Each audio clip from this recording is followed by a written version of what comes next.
Hello friends, welcome to our channel velocity learners.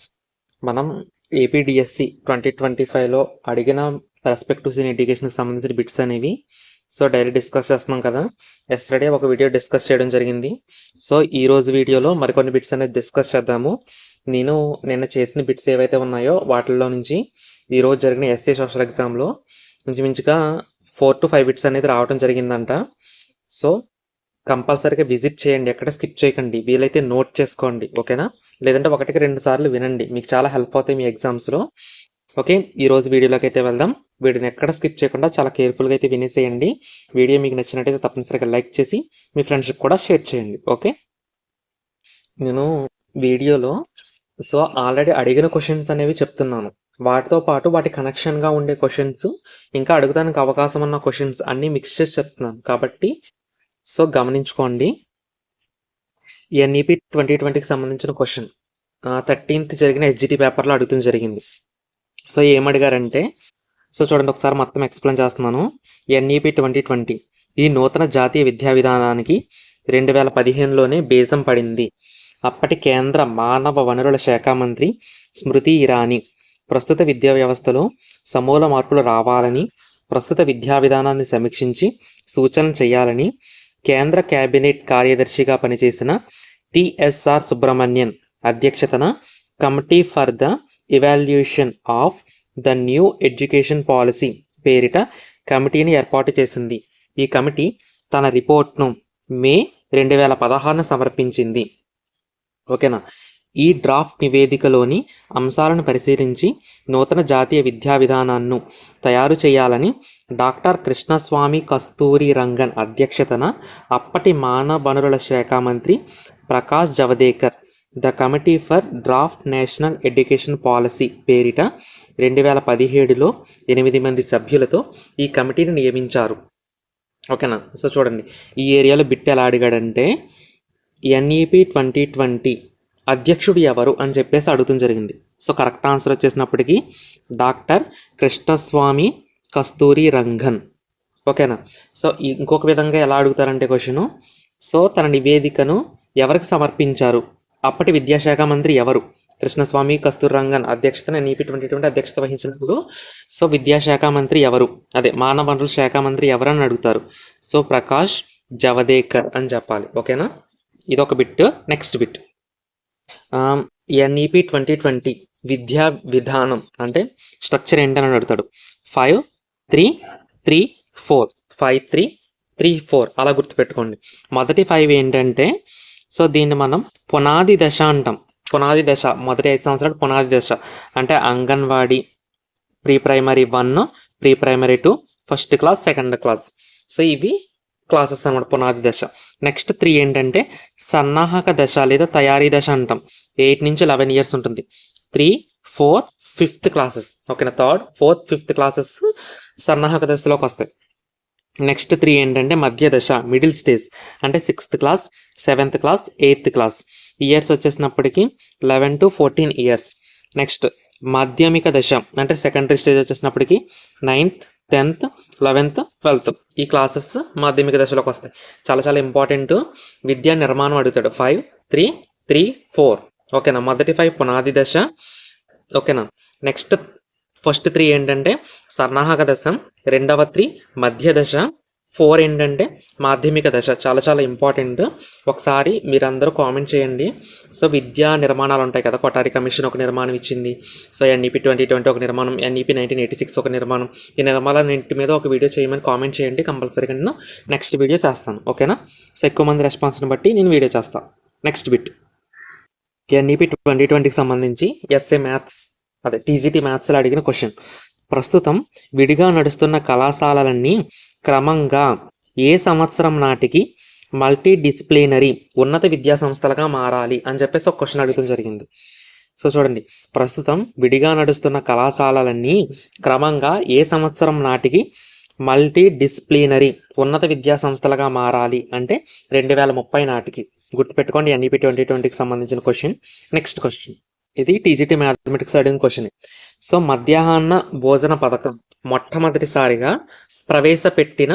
ప్రవేశపెట్టింది అని చెప్పేసి ఆప్షన్స్ ఇచ్చారు.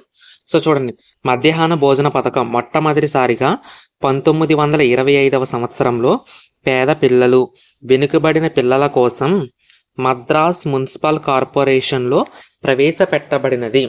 ఓకేనా, ఇలాగ ఇచ్చారు. సో ఇయర్ స్టేట్ అలా ఇచ్చారు అనమాట, ఆ కాంబినేషన్లు ఇచ్చారు. సో గుర్తుపెట్టుకోండి, ఈ బిట్ కూడా అడుగుతుంది జరిగింది టీజీటీ మ్యాథ్స్లో. మధ్యాహ్న భోజన పథకం మొట్టమొదటిసారిగా 1925 సంవత్సరంలో పేద పిల్లలు, వెనుకబడిన పిల్లల కోసం మద్రాస్ మున్సిపల్ కార్పొరేషన్లో ప్రవేశపెట్టబడింది. చాలా చాలా ఇంపార్టెంట్. నెక్స్ట్ బిట్, ప్రతి ఎగ్జామ్లో విద్యకు సంబంధించి నిర్వచనం కూడా ఒకటి అడుగుతూ జరుగుతుంది. సో విద్యకు సంబంధించి స్కూల్ అసిస్టెంట్ ఫిజిక్స్లో ప్లేటోకి సంబంధించిన నిర్వచనం అనేది ఒకటి అడుగుతూ జరిగింది. సో చూద్దాం. సరి అయిన సమయంలో సంతోషం మరియు బాధను అనుభవింపచేసే శక్తి గలదే విద్య. శారీరకంగాను మానసికంగాను విద్యార్థిని అత్యున్నత స్థాయిలో అభివృద్ధి చేసేదే విద్య అని అన్నది ఎవరు అని చెప్పేసి అడుగుతూ జరిగింది. Correct answer Plato. గుర్తుపెట్టుకోండి, ప్రతి ఎగ్జామ్లో మ్యాక్సిమం 6వ తారీఖుని స్టార్ట్ అయింది కదా టీజీటీ ఎగ్జామ్ మొదలు. ఇప్పుడు ఈరోజు సోషల్ జరిగింది. ఈ రోజు వరకు ప్రతిరోజు కూడా ఏదో 1-2 పేపర్లో తప్ప మిగిలిన అన్ని పేపర్లో కూడా విద్యకు సంబంధించి ఒక నిర్వచనం అడుగుతూ జరిగింది. అది కూడా అకాడమీ బుక్స్లోంచి అడుగుతూ జరిగింది. సో ఒకసారి డెఫినేషన్స్ మీకు కావాలంటే కనుక కామెంట్ చేయండి, కంపల్సరీగా చేస్తాను డెఫినేషన్స్ అన్నీ ఒక వీడియోగా. నెక్స్ట్ డెఫినేషన్ చూడండి. అరిస్టాటిల్ దృఢమైన శరీరంలో దృఢమైన మనస్సును ఏర్పరిచినది విద్య అని అన్నది ఎవరంటే అరిస్టాటిల్. సో మీరు సింపుల్గా గుర్తుపెట్టేసుకోండి, అరిస్టాటిల్ దృఢమైన శరీరాన్ని కలిగి ఉన్నారు. ఓకేనా, జస్ట్ ఫర్ కోడ్ మీరు గుర్తుపెట్టుకోవాలని. సో ఇక్కడ వేరేది ఏమీ లేదు. అరిస్టాటిల్ దృఢమైన శరీరాన్ని కలిగి ఉన్నారు. సో మీకు దృఢమైన శరీరం అంటే గుర్తుకు రావాల్సిన వాళ్ళు అరిస్టాటిల్. నెక్స్ట్ డెఫినేషన్ చూడండి. రూసో మానవునికి విద్య పుట్టుకతోటే ప్రారంభమవుతుంది, అనుభవాలే మానసిక భావనలకు కారణమవుతాయి అని చెప్పింది రూసో. ఓకేనా, మానవునికి విద్య పుట్టుకతోటే ప్రారంభమవుతుంది అని చెప్పింది ఎవరు? రూసో. సింపుల్గా ఇలా గుర్తుపెట్టుకోండి, మొత్తం డెఫినేషన్ గుర్తుపెట్టుకోవడం కష్టం. సింపుల్గా కోట్స్ పెట్టుకోండి. మానవునికి విద్య పుట్టుకతోటే ప్రారంభమవుతుంది అని చెప్పింది రూసో. ఓకేనా, దృఢమైన శరీరం కలిగిన వ్యక్తి అరిస్టాటిల్.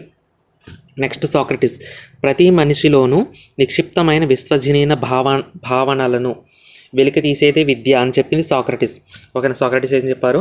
ప్రతి మనిషిలోని నిక్షిప్తమైన విశ్వజనీన భావాలను వెలికి తీసేదే విద్య. నిక్షిప్తమైన విశ్వజనీన భావాలను వెలికి తీసేదే విద్య అని చెప్పింది సాక్రటిస్. సో ప్లేటో అయితే ప్రీవియస్ ఎగ్జామ్లో అడుగుతాం జరిగింది. రిమైనింగ్ 3 ఇంపార్టెంట్ అని చెప్పడం జరిగింది. ఓకేనా, సో నెక్స్ట్ రీసెంట్గా జరిగిన హెచ్జిటి ఎగ్జామ్లో ఎన్సిఎఫ్ల కోసం బిట్ అడగటం జరిగింది. సో ఇయర్లు ఇచ్చేసి కరెక్ట్ ఏది రాంగ్ ఏది అన్నట్టుగా అడుగుతూ జరిగింది. సో చూడండి, ఒకసారి చెప్తున్నాను. మొదటిసారిగా జాతీయ విద్యా విధానం 1968 అంటే ఇక్కడ మొదటిసారిగా జాతీయ విద్యా విధానం 1968 ప్రకారము 1975లో జాతీయ విద్యా ప్రణాళిక చట్టం రూపొందించబడింది. అంటే ఫస్ట్ ఎన్సిఎఫ్ ఏంటంటే 1975. దీన్ని ఏ విద్యా విధానం ప్రకారం రూపొందించారంటే 1968 విద్యా విధానం ప్రకారం రూపొందించారు. ఓకేనా, తర్వాత జాతీయ విద్యా విధానం 1986 ప్రకారం 1988లో 2వ జాతీయ విద్యా ప్రణాళిక చట్టం రూపొందించబడింది. ఓకేనా, సెకండ్ అంటే 1968 తర్వాత మనకు వచ్చిన జాతీయ విద్యా విధానం 1986. దీని ప్రకారం 2వ ఎన్సిఎఫ్ 1988 రూపొందించడం జరిగింది. నెక్స్ట్ జాతీయ విద్యా ప్రణాళిక చట్టం 1988 సమీక్ష ద్వారా విద్యా ప్రణాళిక చట్టంను 2000లోను, అలాగే 2000 చట్టంను సమీక్ష ద్వారా ప్రస్తుత జాతీయ విద్యా ప్రణాళిక చట్టం 2005 అమల్లోకి తీసుకురావడం జరిగింది. గుర్తుపెట్టుకోండి, ఫస్ట్ జాతీయ విద్యా విధానం ద్వారా ఎన్సిఎఫ్ 1975. మళ్ళీ ఏంటి నెక్స్ట్ తర్వాత విద్యా విధానం 1986 ద్వారా ఎన్సిఎఫ్ 1988, తర్వాత 2000 ఎన్సిఎఫ్ 2000, తర్వాత 2005 అనేది అమల్లోకి రావడం జరిగింది. ఇయర్స్ ఇంపార్టెంట్, రీసెంట్గా హెచ్జిటి ఎగ్జామ్లో అడిగారు. Okay, next bit. ఈ బిట్ కూడా మ్యాక్సిమం బాలల హక్కులకు సంబంధించి ఫస్ట్ డే నుంచి రిపిటేషన్ అవుతున్న బిట్లలో ఇది ఒక బిట్. సో ఆర్టీఈ 2009 ప్రకారం బాలలు అనగా ఎవరు అంటే 6 నుంచి 14 సంవత్సరాల వయస్సు లోపు వారందరూ బాలలే. ఎవరి ప్రకారం అంటే ఆర్టీఈ 2009 ప్రకారం. నెక్స్ట్ బాల శ్రామికుల చట్టం 1986. ఇది ఎస్ఏ బయాలజీలో అడిగిన క్వశ్చన్. బాల శ్రామికుల చట్టం 1986 ప్రకారము 14 సంవత్సరాలు పూర్తి కాని వారిని బాలలుగా పరిగణించడం జరిగింది. బాల శ్రామికుల చట్టం 1986 ప్రకారము 14 సంవత్సరాలు పూర్తి కాని వారిని బాలలుగా పరిగణించడం జరిగింది. నెక్స్ట్ ఇదే వేలో నెక్స్ట్ ఇంపార్టెంట్ ఏంటంటే బాలల న్యాయ చట్టం 1986 ప్రకారం ఏం చెప్తుందంటే 18 సంవత్సరాలు దాటని బాలురు 16 సంవత్సరాలు నిండని బాలికలను బాలలుగా నిర్వచించడం జరిగింది. ఇది ఇంపార్టెంట్ డెఫినేషన్, ఏదో షిఫ్ట్లో అడిగే ఉంటారు. సో చూడండి, బాలల న్యాయ చట్టం 1986 18 సంవత్సరాలు దాటని బాలుడు బాలల్లోకి వస్తాడు, 16 సంవత్సరాలు దాటని బాలిక బాలుడుగా వస్తుందన్నమాట. చాలా చాలా ఇంపార్టెంట్. నెక్స్ట్ హిందూ మైనార్టీ సంరక్షణ చట్టం 1986 ప్రకారం 18 సంవత్సరాలు నిండని మైనర్లను బాలలుగా నిర్వచించడం జరిగింది. సో 18 సంవత్సరాలు నిండిన వారిని మైనర్లుగా నిర్వచించడం జరిగింది. ఏంటది? హిందూ మైనార్టీ సంరక్షణ చట్టం. సో మాతృ సంక్షేమ చట్టం 1986 ప్రకారం మాతృ గర్భంలో ఉన్నవారిని జన్మించిన పిల్లలుగా నిర్వచించినది. సో ఇలా అడుగుతాడు, మాతృ గర్భంలో ఉన్నవారిని జన్మించిన పిల్లలుగా నిర్వచించింది. సో మాతృ సంక్షేమ చట్టం 1986. సో ఆర్టీ 2009 ప్రకారం 6 నుంచి 14 సంవత్సరాలలోపు వాళ్ళందరూ బాలరే. సో నెక్స్ట్ UNCRC ప్రకరణ 1 ప్రకారం 18 సంవత్సరాల లోపు ఉన్న ప్రతి ఒక్కరూ బాలలే. ఓకేనా? ఈ క్వశ్చన్ కూడా ప్రీవియస్గా అడిగారు. ఇంకో క్వశ్చన్ కూడా అడుగుతాం జరిగింది, అది మీకు ఇప్పుడు చూపిస్తాను. ఇది ఎస్ఏ ఫిజిక్స్లో అడుగుతాం జరిగింది, నాకు బుక్స్లో కనిపించలేదు, అందుకే నెట్లో సెర్చ్ చేసి మీకు చెప్తున్నాను. NCPCR ప్రకారం బాలలు అనగా, ఓకేనా, NCPCR, ఓకేనా, NCPCR అంటే national commission for protection of child rights. ఓకేనా? సో దీని ప్రకారం బాలలు అనగా 0 to 18 years ఏజ్ ఉన్న వాళ్ళు. ఎగ్జామ్లో ఎలా అడిగారో తెలుసా? 1 to 18 years, 0 to 18 years, so ఓకేనా, 6 to 14 years అలా అడుగుతాం జరిగింది. సో కరెక్ట్ ఆన్సర్ వచ్చేసినప్పటికి 0 to 18 years. ఓకేనా? NCPCR ప్రకారం బాలలు అనగా 0 నుంచి 18 years లోపు వాళ్ళందరూ. ఓకేనా? Next bit. నెక్స్ట్ ఆర్టీకి సంబంధించిన క్వశ్చను, బదిలీ కోరే హక్కు. ఎవరైనా పిల్లలు ఏ కారణం చేతనైనా వేరే పాఠశాలలో చేరాలనుకుంటే బదిలీ కోరే హక్కు వారికి ఉంది. ఓకేనా? ఇందుకై అప్పటి వరకు చదివిన పాఠశాల ప్రధానోపాధ్యాయులు ఇన్ఛార్జ్ బదిలీ ధృవీకరణ పత్రం ఇవ్వాలి.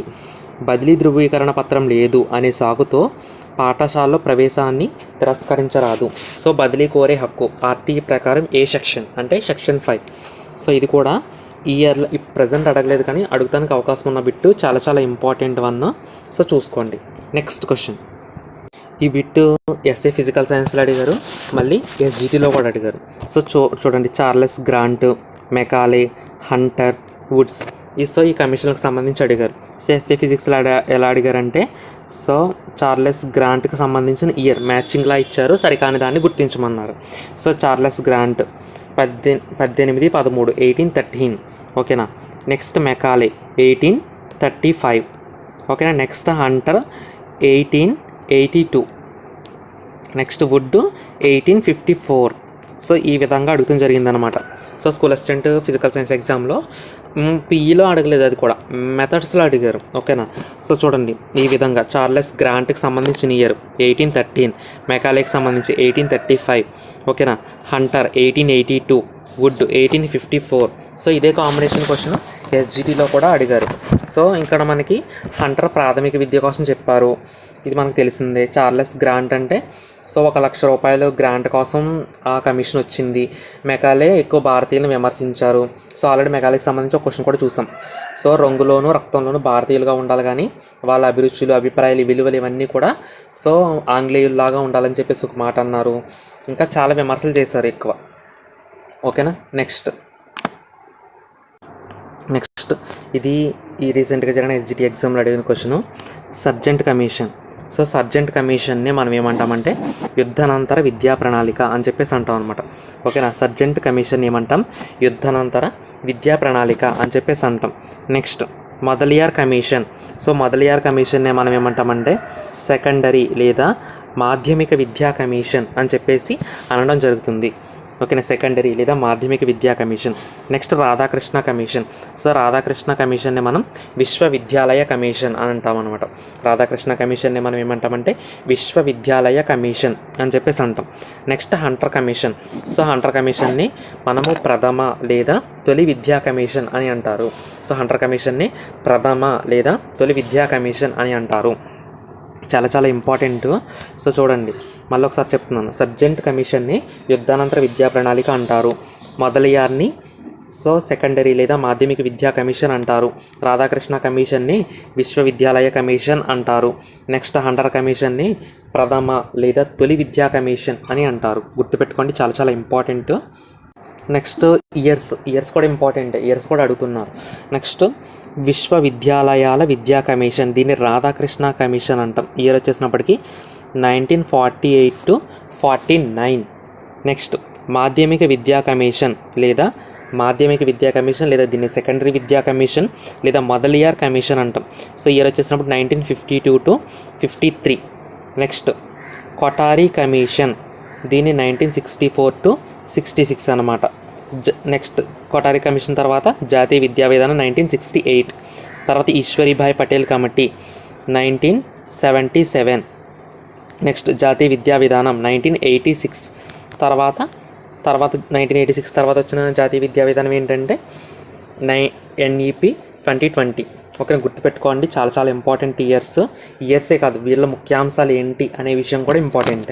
నెక్స్ట్ బిట్, సో విద్యకు సంబంధించి వివిధ రాజ్యాంగ ప్రకరణలు. సో వీటిలో నుంచి కూడా ప్రతి సెషన్లో ఒక బిట్ అయితే అడుగుతుంది జరిగింది. సో చూద్దాం. సో 1976లో జరిగిన రాజ్యాంగ సవరణ ద్వారా విద్యను ఉమ్మడి జాబితాలోకి చేర్చారు. సో విద్యను ఉమ్మడి జాబితాలో ఈ ఇయర్లో చేర్చారు అని చెప్పేసి అడుగుతుంది జరుగుతుంది. ఆన్సర్ 1976. నెక్స్ట్ చాలా చాలా ఇంపార్టెంట్, ఏదో సెషన్లో కంపల్సరీగా అడుగుతానికి అవకాశం ఉన్న క్వశ్చన్. 21A ప్రకరణ ఏంటంటే 6 నుంచి 14 సంవత్సరాల మధ్యగల విద్యార్థులకు ఉచిత నిర్బంధ ప్రాథమిక విద్యను అందించాలి. నెక్స్ట్ 30వ ప్రకరణ, ఇది ఆల్రెడీ ఎగ్జామ్లో అడిగేశారు. 30వ ప్రకరణ చూడండి. సో అల్పసంఖ్యాకుల వర్గాల వారు విద్యా సంస్థలను ఏర్పాటు చేసుకోవచ్చు అని చెప్పే రాజ్యాంగ ప్రకరణ ఏంటంటే 30వ ప్రకరణ. సో నిన్న నెక్స్ట్ డే మీకు లింగ వివక్షతకు సంబంధించి ఒక ప్రకరణ చెప్పాను 15(1) అని. సో అది ఈరోజు ఎస్సీ సోషల్ ఎగ్జామ్లో అడుగుతుంది జరిగింది. సో దీన్ని బట్టి చూసుకోండి, వీడియోస్ అనేవి చాలా యూజ్ అవుతాయి మీకు. సో 45వ ప్రకరణ ఏంటంటే 3 నుంచి 6 సంవత్సరాలు మధ్యగల పిల్లలకు పూర్వ ప్రాథమిక విద్యను అందించాలి. ఓకే, 45వ ప్రకరణ ఏంటంటే పూర్వ ప్రాథమిక విద్యకు సంబంధించి. 46వ ప్రకరణ, సో చూడండి, సామాజికంగా విద్యాపరంగా బలహీన వర్గాల వారి కోసం ప్రభుత్వం తీసుకోవలసిన ప్రత్యేక చర్యల గురించి తెలుపుతుంది. సో నెక్స్ట్ ఇది చాలా చాలా ఇంపార్టెంట్. 350వ ప్రకరణ ఏంటంటే మాతృభాషలో విద్యా బోధన తెలుపుతుంది. మాతృభాషలోనే విద్యా బోధన జరగాలి అని తెలిపే రాజ్యాంగ ప్రకరణ ఏంటంటే 350వ ప్రకరణ. మరి 350 ఏంటంటే హిందీ భాష వ్యాప్తి గురించి కేంద్రాధికారం బాధ్యతల గురించి తెలుపుతుంది. సో హిందీ భాష వ్యాప్తి గురించి కేంద్రాధికారాన్ని లేదా బాధ్యతలను గురించి తెలిపే రాజ్యాంగ ప్రకరణ ఏంటంటే 351. ఇది కూడా అడుగుతారు ఎగ్జామ్లో, చాలా చాలా ఇంపార్టెంట్. ప్రకరణలు చాలా జాగ్రత్తగా చూసుకోండి. ఎస్టర్డే మీకు 2 చెప్పాను, 15(1), 15(3). సో వాటితో పాటు ఇవి కూడా చూసుకోండి. ఈరోజు ఎగ్జామ్లో అడిగిన క్వశ్చన్, మొట్టమొదటి బాలల హక్కుల కమిషన్ చైర్మన్ ఎవరు అని ఈరోజు ఎస్సీ సోషల్ అడుగుతాం జరిగింది. శాంతా సిన్హా. మొట్టమొదట బాలల హక్కుల కమిషన్ చైర్మన్ ఎవరు అంటే శాంతా సిన్హా. ఓకేనా, చాలా చాలా ఇంపార్టెంట్.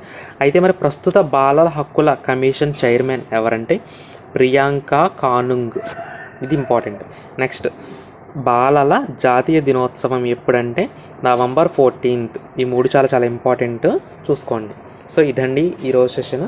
నెక్స్ట్ సెషన్లో మరికొన్ని బిట్స్తో మళ్ళీ కలుద్దాం. నెక్స్ట్ సెషన్లో సైకాలజీ కూడా మీకు ఏ టాపిక్స్ నుంచి అడుగుతున్నారు అనే విషయాన్ని చెప్తాను. Thanks for watching. Please subscribe velocity learners.